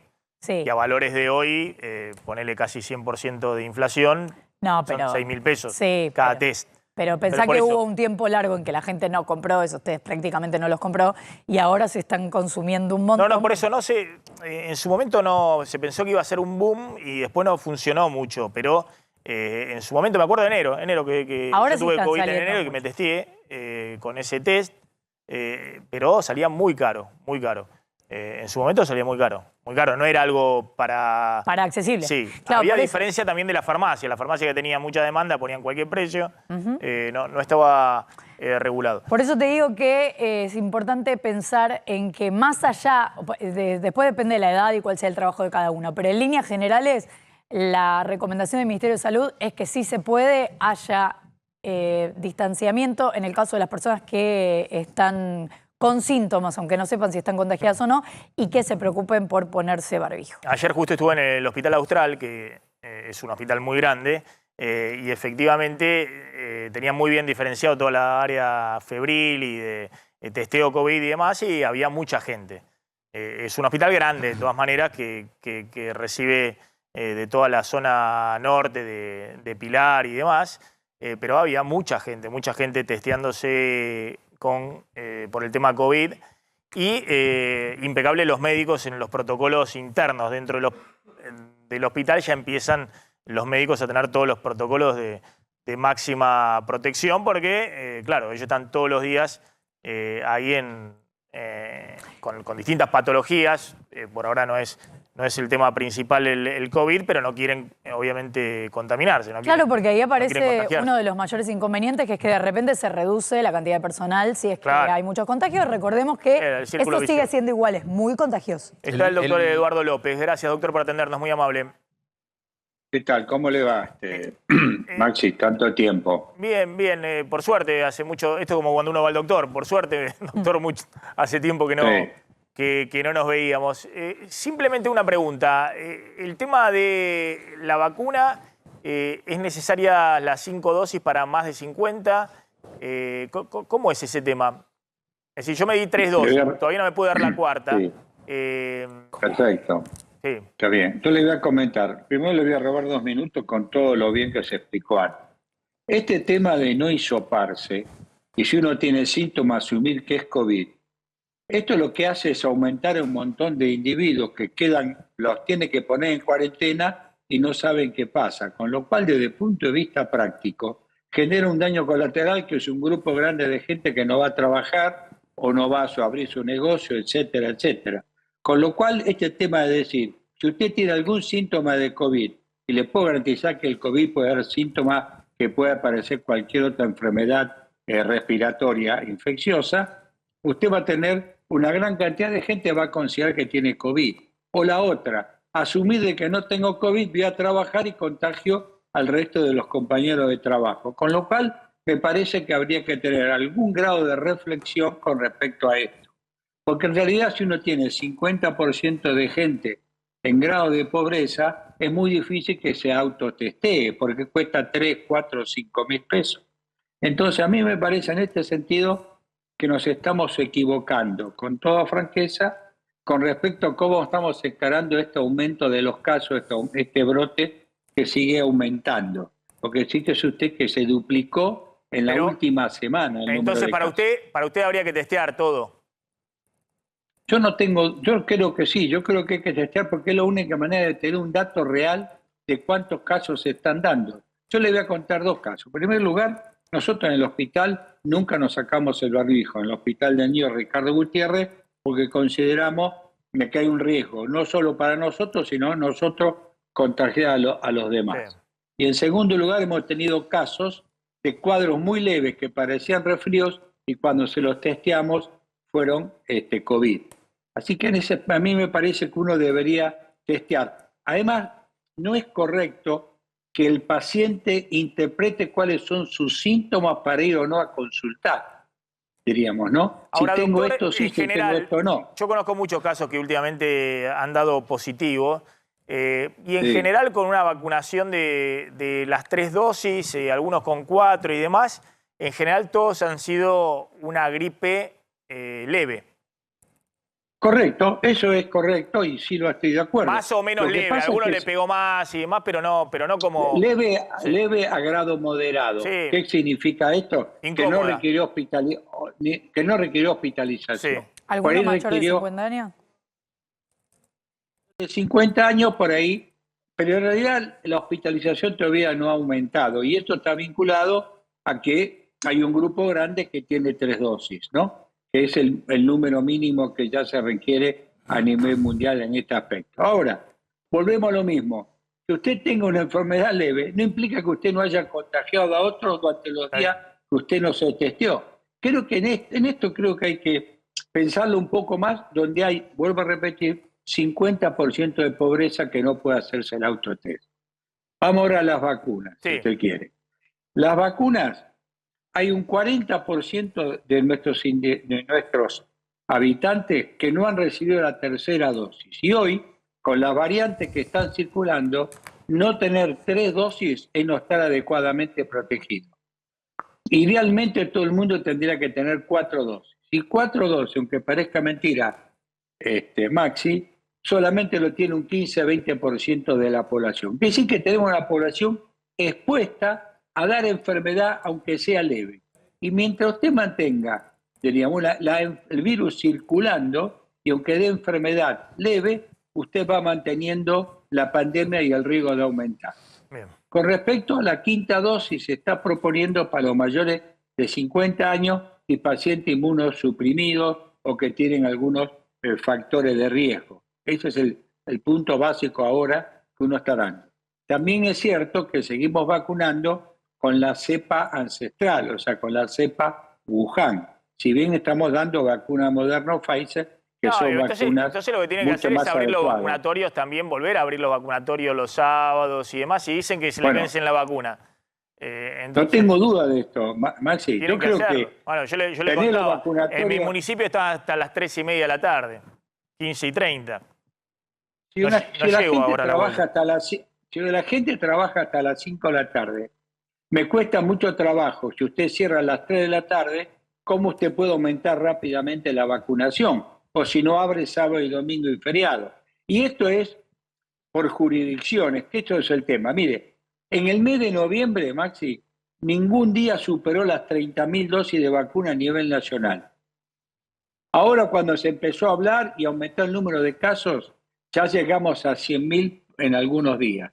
Quiere decir que nosotros tenemos que incentivar esto, teniendo los vacunatorios abiertos hasta las 6, 7 de la tarde y tener abiertos sábado y domingo y feriado, que es cuando la gente tiene más facilidad para ir a vacunarse. Y esto no es un tema político, es un tema de estrategia de salud, que esto depende de cada jurisdicción. Si usted da turno, diríamos, siempre tiene el riesgo que la gente no vaya a vacunarse porque le puede pasar algo. En cambio, si la gente va en forma espontánea, aumentando los horarios de vacunación y abriendo sábado y domingo feriado, vamos a aumentar naturalmente la gente que quiere ir a vacunarse, ¿no? Seguro. Mira, ahí está. A ver si se puede tomar ahí o no llegamos.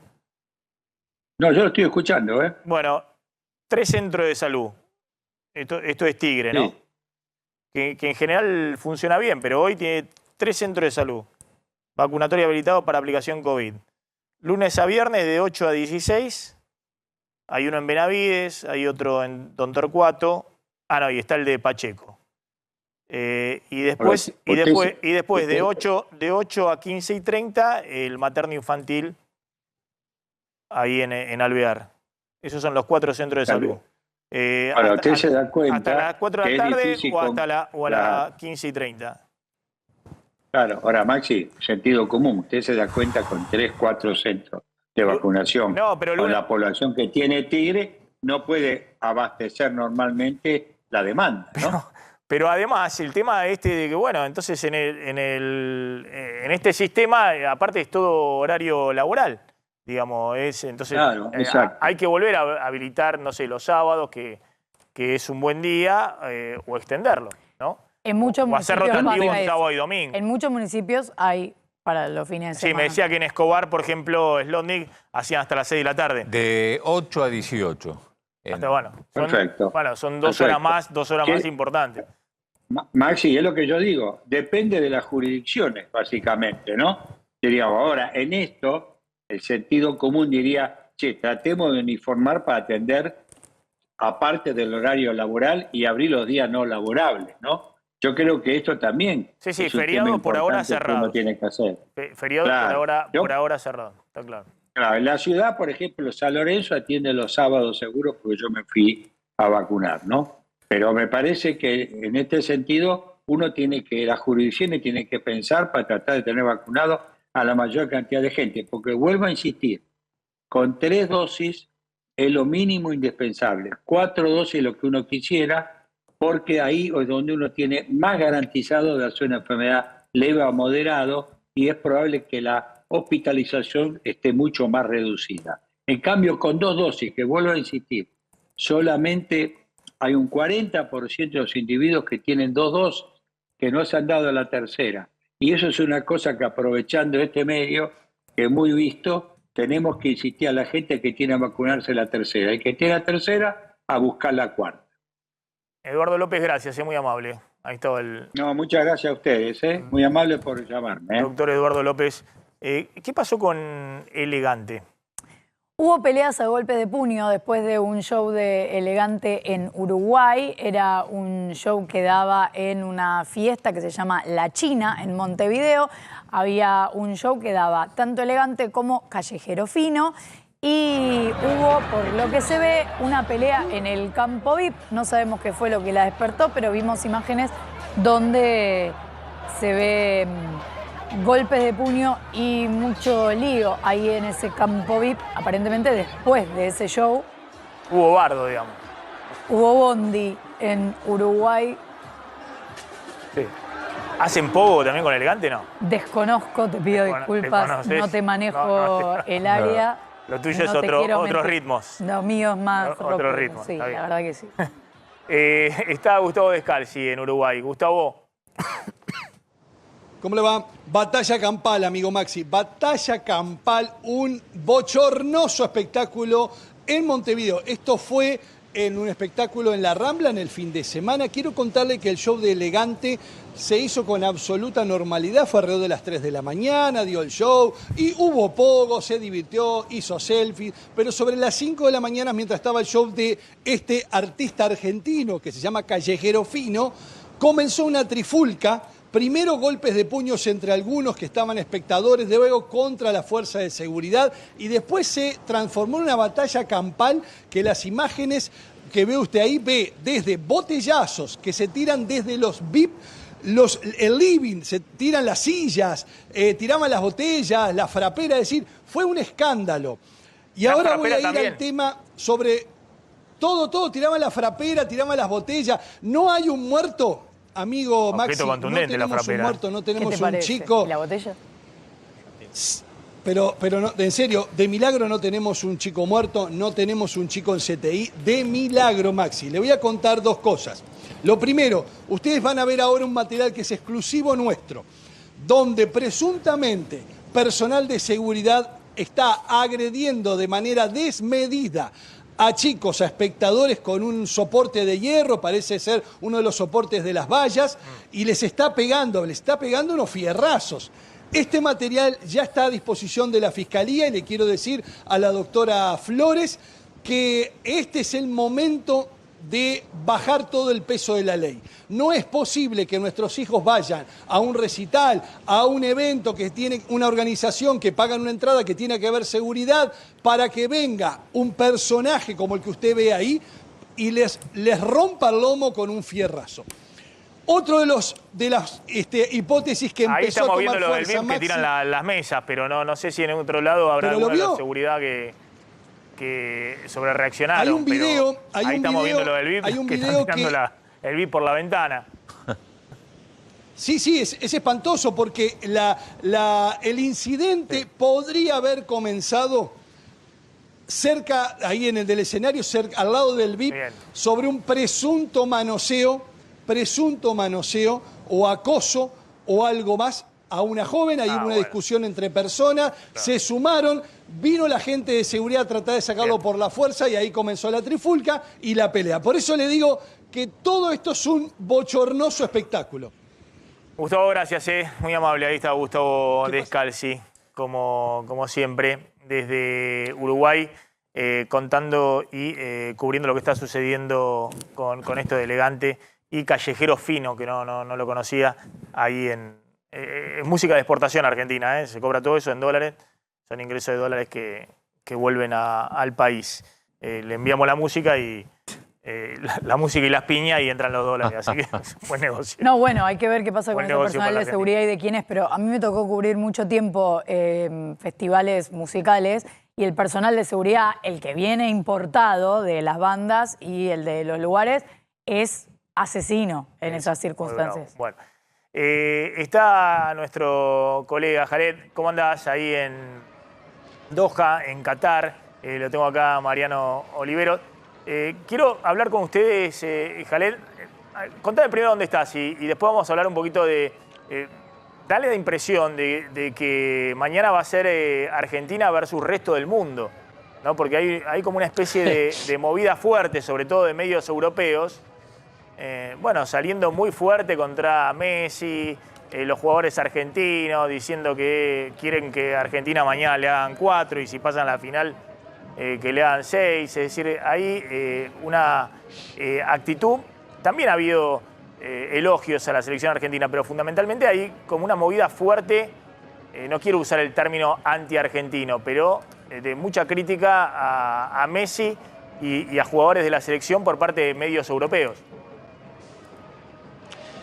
El placer de saludarte, Maxi, Mariano también, y a todo el equipo. 20:24 de la noche, estoy en el Corniche, una de las zonas más transitadas, podríamos decir, de Doha, Qatar, pero ahora la cortaron por la época del Mundial. Esto la semana que viene levantan todo y ya vas a ver el tránsito, los autos, los colectivos y mucha gente caminando. Pero ahora es solo para los peatones o aquellos que andan en bicicleta o quizás también en monopatines. Del otro lado, el Corniche, que tenemos el mar Arábigo, no sé si se llega a ver porque, bueno, estamos en plena noche.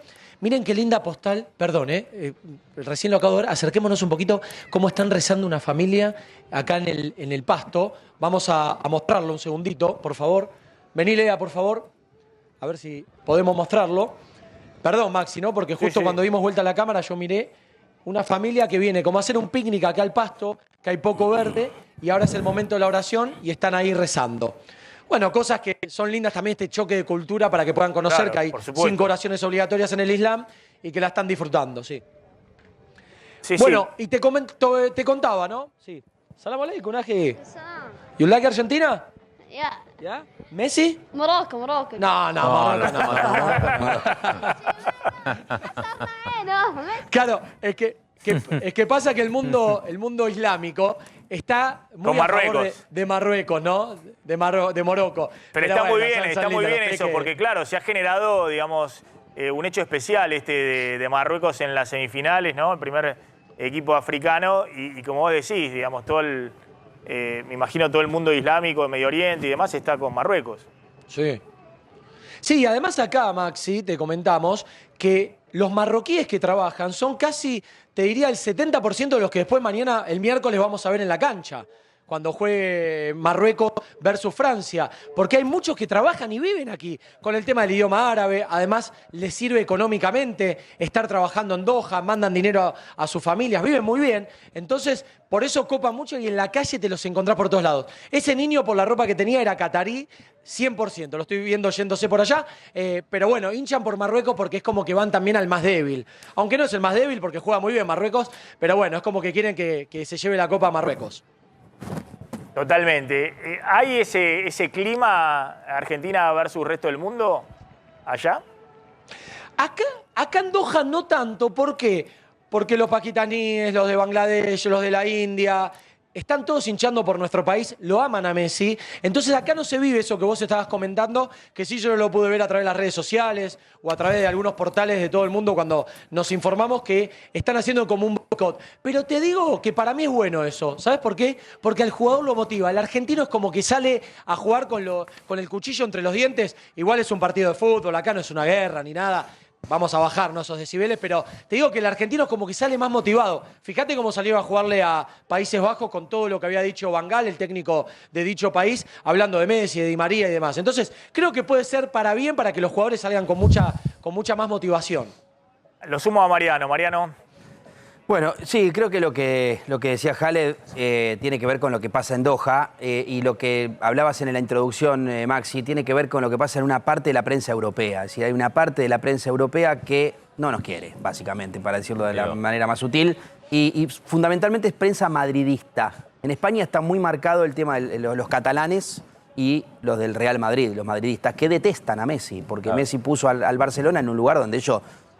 siempre fue el lugar de ellos, son Real Madrid, el equipo de los Reyes de España. Entonces, que venga un argentinito a sacarte ese lugar de privilegio, realmente les duele. Era como Maradona en su momento en el Napoli, sí, en el sur, exacto, versus el Milan y la zona exacto, norte. Si bien en este caso el Napoli es un equipo más chico que Barcelona en España, Barcelona es un equipo gigantesco en España, pero de todas maneras la supremacía de Madrid se vio... amenazada por un chico que venía de Argentina, chiquitito, que tomaba hormonas de crecimiento y que de golpe se convirtió en la figura más grande de la historia de Barcelona. Y está el video. ¿Lo querés ver? A ver. Mirá. Como yo no soy un caballero, yo lo que espero es que os metan 4. Las semifinales. ¿Entiendes? Yo soy un pirata también. Gracias por la sinceridad. ¿Entiendes? Yo espero que os metan 4 y lo deseo. Y deseo fervientemente que si tenéis la suerte de pasar a la final, os metan 6. ¿Sabes cuál es el problema, Matías? ¿Sabes cuál es el problema? Que yo ya lo deseaba, yo ya venía de fábrica así. Yo ya venía de fábrica así. Ya lo sabíamos, pero ¿sabes lo que, ¿sabes lo que ha pasado ayer? Que habéis reconvertido al planeta Tierra. Que en semifinales va a ser, no va a ser una Argentina-Croacia. Va a ser una Argentina. Va a ser una Argentina. En semifinales va a ser una Argentina resto del mundo. Y si ganáis a Croacia, o sea, Croacia debería en realidad quitarse la camiseta de la selección croata y llevar una camiseta de la ONU. El Madrid. De la ONU, de la ONU, porque el que está defendiendo Croacia es al resto del mundo. Es al resto del mundo. Y en la final... También es mucho de show, digamos, ¿no? Este es el programa más visto de fútbol de España. Vos hacés el rol de el show del fútbol, digamos. No, pero este es el programa más visto de fútbol de España. Claro. Ese señor es Juanma Rodríguez, que es un declarado anti-Messi. Más allá de esto, que me parece mucho es la tele de los roles, ¿no? De vos cumplís, más allá de que es que también han escrito mucho, ¿no? Y el que escribe lo ve desde otra posición, digamos, ¿no? Supuestamente de reflexión. Vos estás escribiendo, estás articulando algo, y han escrito en contra de Messi, de la selección argentina. Acá. No, y afuera. Y acá, sí, acá también es increíble. Y acá también hay alguno. No, pero digo, con nivel desde afuera. Sí, acá, no sé. No se sabe. No se sabe. Porque había que escribir. Además, afuera, perdón, escribieron cosas que, o sea, sin hacerse cargo también de lo que su propia selección hizo. Hay un montón de imágenes de España bardeando jugadores, no sé, alemanes cuando les ganaron ellos. No tiene mucho sentido, mucho argumento. Sí. Primero, gente que no entiende básicamente de fútbol, porque lo que cuestiona lo que pasó el otro día en la cancha, tanto de las actitudes de los neerlandeses por un lado como los argentinos por el otro. Si uno se pone a analizar como si se tratara de la convención de no sé qué en la ONU, y está bien, sí, no cumple esos parámetros, pero es un partido de fútbol, con todo lo que eso significa. Entonces, tratar de analizar a Messi, viste, pusieron sociólogos, psicólogos que le explican a Freud, a Lacan. No, esto es un partido de fútbol. No pasó a mayores tampoco, es decir, se dijeron cosas, el bobo anda para allá. No es que se agarraron todos a trompada. En fin, hoy Scaloni les contestó también, porque también en la conferencia de prensa que dio hace un ratito Scaloni, le preguntaron y habló el técnico. Estaba Scaloni, la verdad que siempre muy centrado siempre. Scaloni, ¿no? Siempre. Sobre todo alguien dijo, lo que más me gusta de Scaloni es que permanentemente trata de mostrar que el fútbol no es lo más importante en la vida, ¿no? Sí. Como siempre le mete también cosas de... Lo vi en la conferencia de prensa el día que Argentina se impuso a Holanda, sobre el final de la conferencia, hablando de su pueblo de Pujato, donde había ocurrido una tragedia, un accidente de auto. Se tomó el tiempo especialmente antes de que cierre la conferencia para hablar de eso.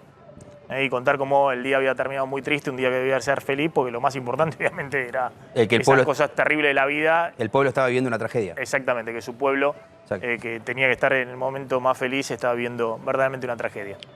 Cierro con Jaleva allá desde Doha. Hace frío, en la noche hay una amplitud térmica muy grande, porque los veo a todos abrigados, abrigados, ¿no? Con campera. Sí, hace frío. Bueno, Yo lo venía avisando desde el 22 de octubre cuando pisamos suelo catarí. Vengan abrigados.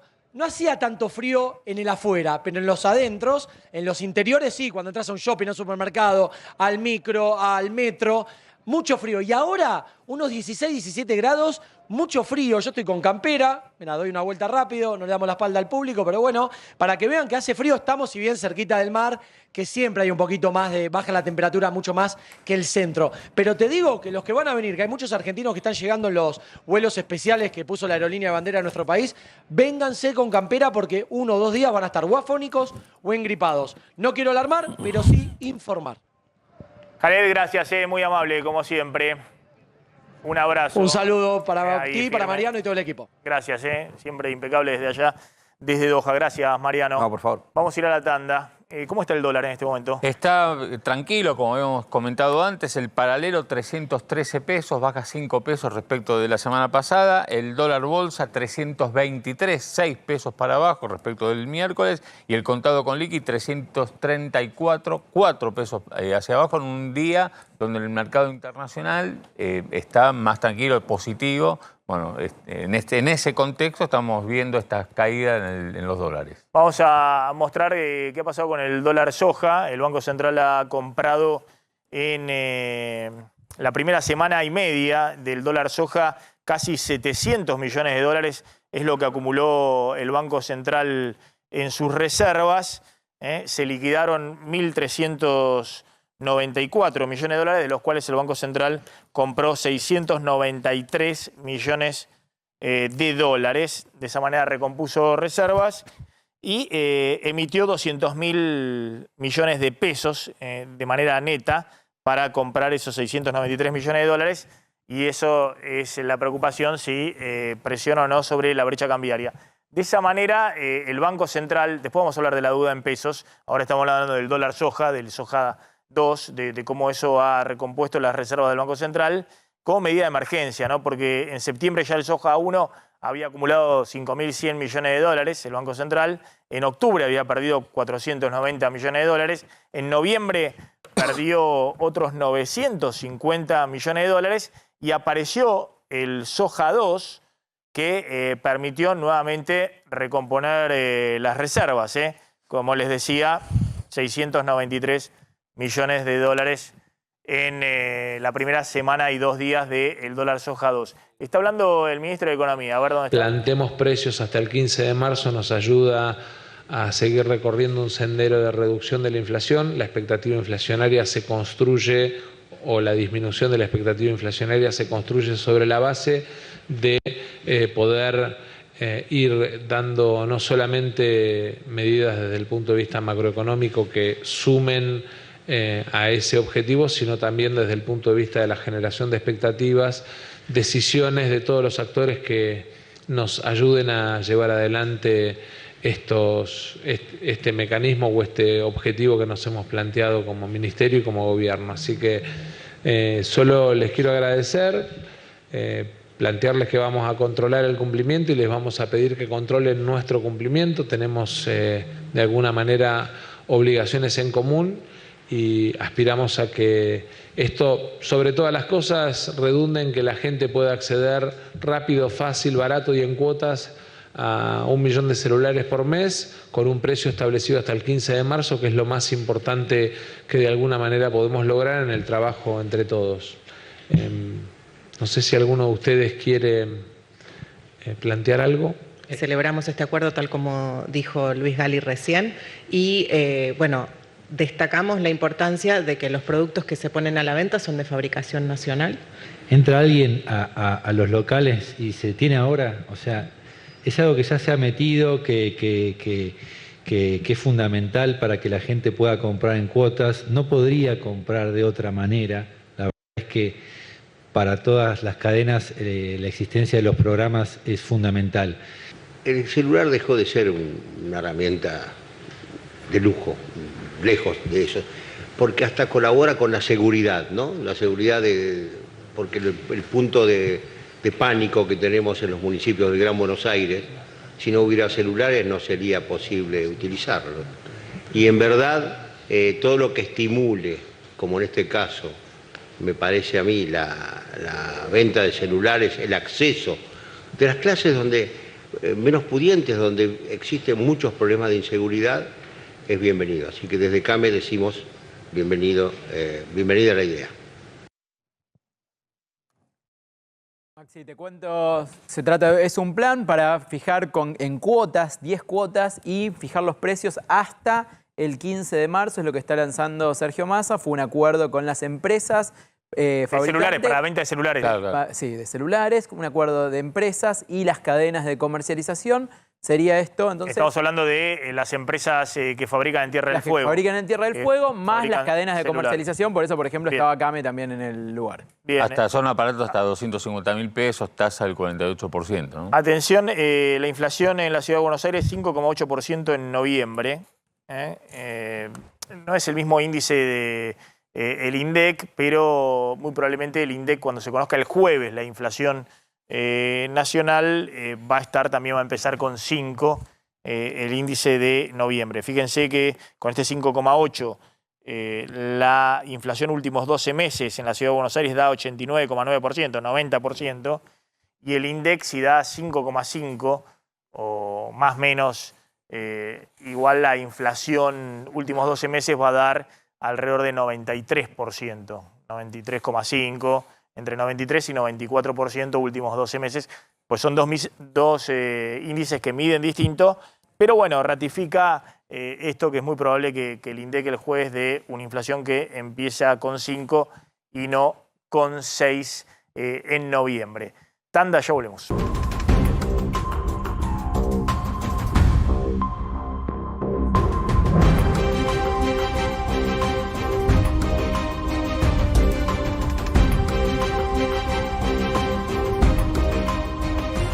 Está Adrián Saque en Estados Unidos. Adrián, ¿qué tal? ¿Cómo estás? ¿Qué tal? Muy buenas tardes, Maxi, querido equipo. Bueno, aquí estamos algo preocupados, ¿no? Por las últimas semanas, algo parecido a lo que está ocurriendo en la Argentina, pero aquí mucho más magnificado por el invierno, ¿no?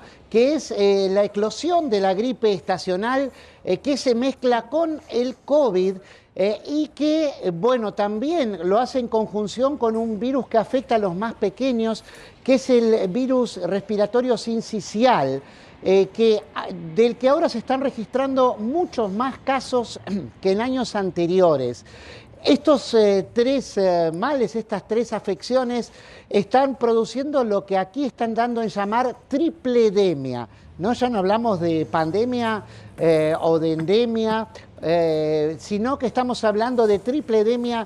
¿Por qué? Porque está preocupando y afectando de manera directa a muchísima gente. Aquí es cuestión de preguntar simplemente, ¿no? Entre todos los amigos, los conocidos de los conocidos, en cualquier estado, y todos tienen alguna persona que estuvo engripada o con síntomas de gripe sin que sea necesariamente COVID, pero que en algunos casos requiere internaciones breves de 3 a 4 días o de hasta 15 días, y que de hecho, por desgracia, en el caso de la gripe ocasional, la gripe estacional ha traído más muertes de las que se registraron en años anteriores. Por ejemplo, el año pasado, por gripe estacional, en toda la temporada invernal, es decir, desde noviembre hasta marzo, abril, se habían registrado 7.000 muertes. Bueno, hasta ahora, en lo que va del invierno, que recién está empezando y que de hecho no empezó en los papeles, ya llevamos 9.000 muertos, es decir, 2.000 más que en toda la temporada anterior. Pero preocupa sobre todo, bueno, las nuevas variantes de COVID, ¿no? Las de Omicron, las últimas versiones, que, bueno, aquí han hecho desarrollar una nueva vacuna, la vacuna bivalente que se está aplicando y que hasta hace muy poco tiempo los que tenemos menos de 50 años no podíamos aplicarnos. Bueno, hace un par de semanas ya esto es posible, se puede aplicar la cuarta dosis y pedir que esa cuarta dosis sea de la versión bivalente, que está preparada justamente para contrarrestar no solamente el virus original del COVID, sino también las últimas variantes de Omicron. Pero también hay otros esa temas. bivalente, Sí. Adrián, ¿serviría como una cuarta y quinta? Sí. Sí, serviría como una cuarta y quinta. Esa sería la explicación que dan aquí, que es justamente una vacuna segura y efectiva para contrarrestar las variantes de Omicron, las últimas, ¿no? Sí. Hasta ahora los resultados han sido muy buenos, tienen una efectividad altísima, superior al 90% y también en el contagio, ¿no? Lo que no estamos viendo acá, afortunadamente, y que tiene que ver con la vacunación, que es algo parecido a lo que se ve en la Argentina, es que no hay realmente un número preocupante de muertes por COVID. Pero sí, como te decía, claro, de fallecidos por COVID, pero sí hay preocupación por estas otras gripes, algunas de las que no se tiene demasiada precisión sobre qué variantes de gripe estacional puede ser, y con el virus sincicial, con los más chicos sobre todo, porque no existen vacunas específicas contra el virus sincicial, sino tratamientos comunes como con ibuprofeno y paracetamol, que de hecho se están agotando en muchas farmacias de los Estados Unidos, ¿no? Las versiones pediátricas, los jarabes de ibuprofeno y paracetamol. ¿De qué laboratorio es esta bivalente? De Pfizer y de Moderna. Las dos tienen vacunas bivalentes aprobadas. Aquí. Acá han recomendado vacunarse con las vacunas que hay, pero eventualmente... Acá todavía no llegó. En algún momento llegarán. Sí, claro. Está bien, pero la recomendación sigue siendo para mayores de 50 darse la quinta ya con las vacunas que están. Adrián, gracias, muy amable, como siempre. Claro. Gracias a ustedes. Ahí estaba Adrián Sack desde Estados Unidos. Flor, ¿qué está pasando en Perú? Atención porque sigue la conmoción en Perú pese a la asunción de la nueva presidenta, ¿no? Que era la vicepresidenta de Castillo. Y se complica todavía más. Las protestas contra el nuevo gobierno, incluso contra el Congreso peruano, han generado mucha revuelta durante el fin de semana. Se ha informado en las últimas horas que los fallecidos son 3 y no podemos hablar exactamente de un resultado de la represión, o sí, pero no directamente de un accionar de las fuerzas sobre estas 3 personas, porque no sabemos exactamente cómo fue que sucedió, pero sí se informó que 2 adolescentes de 18 y 15 años perdieron la vida. En el caso de el chico de 15 años fue una bala perdida en la represión policial. No está claro de dónde salió la bala porque había un enfrentamiento, pero sí está claro que había una represión policial.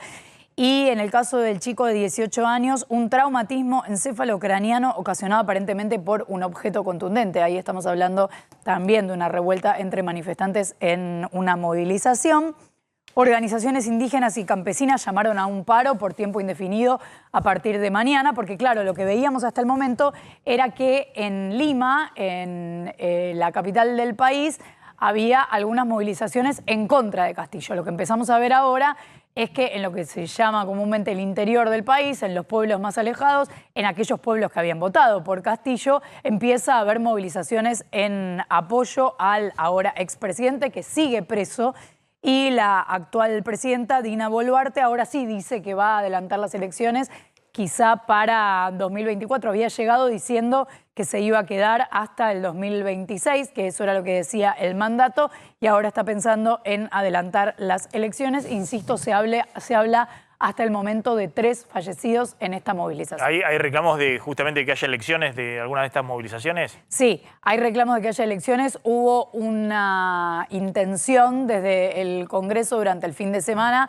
de ver si se tomaba una decisión respecto de la situación judicial de Castillo, porque se expone a una pena de entre 10 y 20 años de prisión de ser considerado culpable de rebelión, pero tuvo que la sesión del Congreso pues se agarraron a golpe de puño dentro del Congreso. Así que imagínate lo caliente que están las cosas, no solo afuera de las instituciones, sino también adentro. Esta semana es una semana clave porque es el último vencimiento de deuda en pesos importante que hay en el año. Son 400.000 millones de pesos que vencen de deuda del Tesoro. Este miércoles va a haber una licitación del Tesoro Nacional para ver si pueden renovar esa deuda. y ver si consiguen algo de financiamiento neto. Eso está descontado que va a ser muy difícil que consigan porque la mayor parte de esta deuda, 400.000 millones de pesos, está en manos de acreedores privados, es decir, empresas, inversores locales o extranjeros, no en manos de bancos o de inversores institucionales, ART, aseguradoras, es decir, o del propio sector público, como era en otras licitaciones de deuda en pesos. Ahí, bueno, vamos a ver cómo cierra esta licitación. Recordamos siempre cuando el gobierno no logra renovar los vencimientos de deuda, tiene que poner los pesos y esos pesos van y presionan sobre la brecha cambiaria. Quien ha venido comprando muchos bonos del Tesoro es el Banco Central. Fíjense, ya desde junio compró 1,5 billones de pesos de bonos del Tesoro en pesos. Por el otro lado hay inversores particulares o empresas que venden esos bonos en el mercado secundario, el Banco Central los compra, emite pesos. Bueno, con esos pesos, obviamente, esto es la corrida cambiaria que hubo en junio y que fueron a presionar sobre los dólares alternativos y que terminaron con Guzmán, con Batakis, con toda la crisis económica de junio. Pero de todas maneras, desde octubre, el Banco Central siguió comprando bonos del Tesoro y compró unos 350.000 millones de pesos en los últimos 3 meses. ¿Qué va a pasar este miércoles? Bueno, vamos a ver cómo hace el Gobierno Nacional para renovar estos vencimientos. Es probable que recurra a provincias y municipios que tienen una gran cantidad de plazos fijos en el sistema financiero y que el Ministerio de Economía les viene sugiriendo que deshagan esos plazos fijos y que se coloquen en bono del Tesoro, que además le da más rentabilidad, ¿no? El cálculo que hay del Banco Central es que el total de provincias tienen 385.000 millones de pesos colocados en plazos fijos como ahorro de las provincias que tienen ahorros en pesos, y el total de municipios prácticamente 190.000 millones de pesos en plazos fijos. Esto adicional a lo que tienen en caja de ahorro y cuenta corriente, que no lo contamos porque es una cantidad mucho mayor, pero es lo que es necesario para la operatoria, para pagar después los sueldos, en algunas provincias pagar jubilaciones que tienen cajas propias o pagar a todos los proveedores. Pero como ahorro en plazos fijos tienen estos montos. Las provincias casi 400.000 millones de pesos y los municipios 190.000 millones de pesos. El Ministerio de Economía les está sugiriendo que parte de esos plazos fijos lo usen para colocarse en bonos del Tesoro y ayudar al financiamiento del Tesoro Nacional. Claro, todos están viendo los vencimientos que hay el año próximo, que hay vencimientos ya muy importantes. Estamos diciendo que este de 400.000 millones de pesos es el gran interrogante para cerrar este año, pero ya en enero hay en manos privadas vencimientos de deuda del Tesoro Nacional de 650.000 millones de pesos, en febrero 700.000 millones de pesos, en marzo 424.000 millones de pesos. Es decir, los vencimientos de deuda en pesos en manos de privados hasta agosto del 2023 es una seguidilla, se ve ahí en el gráfico de barras, una seguidilla muy grande de vencimiento en deuda en pesos que le van a poner mucha presión al tema del dólar y a la coyuntura económica durante toda la campaña electoral. Cerrame con el tema del ajuste del crédito privado que se viene notando en todas las estadísticas. Claro, que tiene que ver con la suba de tasas que hubo a lo largo del año. Fíjate, todos los créditos, tanto para el consumo, créditos personales, tarjeta de crédito, como los créditos a las empresas, vienen cayendo y fuerte. Estos son datos oficiales, 2% en noviembre contra octubre, la cantidad de créditos que los bancos dan a empresas y particulares, 11,3% en la comparación con noviembre del año pasado. Y fíjate, es lo que te decía, cómo viene evolucionando los préstamos al consumo. Tarjetas de crédito entre noviembre y octubre, caída del 2,5% en términos reales, más del 13% en el último año. Esto tiene que ver con la suba de tasa de interés. El encarecimiento de la tasa de interés. Costo financiero total, 132% anual, tarjetas de crédito. Y los préstamos personales también están cayendo fuerte, 2,1% noviembre contra octubre, más del 16% noviembre contra noviembre del año pasado. Y fíjate, la tasa de interés se disparó, llega al 298% anual. O sea, gracias. Consumo y préstamos a empresa en rojo. Gracias, colegas. Estamos terminando, cerrando. Ya está llegando Mariana Contartesi. Gracias a la gente de Varonil que me acompaña. Maxi, Lady ¿cómo in estás? Red, de nuevo. Hoy estoy Pero muy otra vez rojo. con un vestido en red. Sí, hoy estoy muy rojo. Yo creo que Caruso va a estar contenta, que es de Independiente, ¿sabés, no? Claro, Ella- claro. ¿Ves que allá ya está gritando? ¿Viste? Sí, ya está sí. gritando. Claro, las Diablitas, ¿no? Claro, la ella- Diablita Independiente. Ella pertenece a las Diablitas. Pero vos nada que ver con Diablita. No, yo nada que ver, ¿eh? ¿Cómo fuera de foco? Víctor, ¿qué estás diciendo? No, una cosa de locos. Así que bueno, Maxi, muy bien, ¿eh? Igual ese Nos celeste. quedamos- no, yo sí. no- Vos estás selección no, hoy. voy a venir así, todo de rojo. Se quedan con Mariana, ¿eh? Nos quedamos viéndote. Gracias.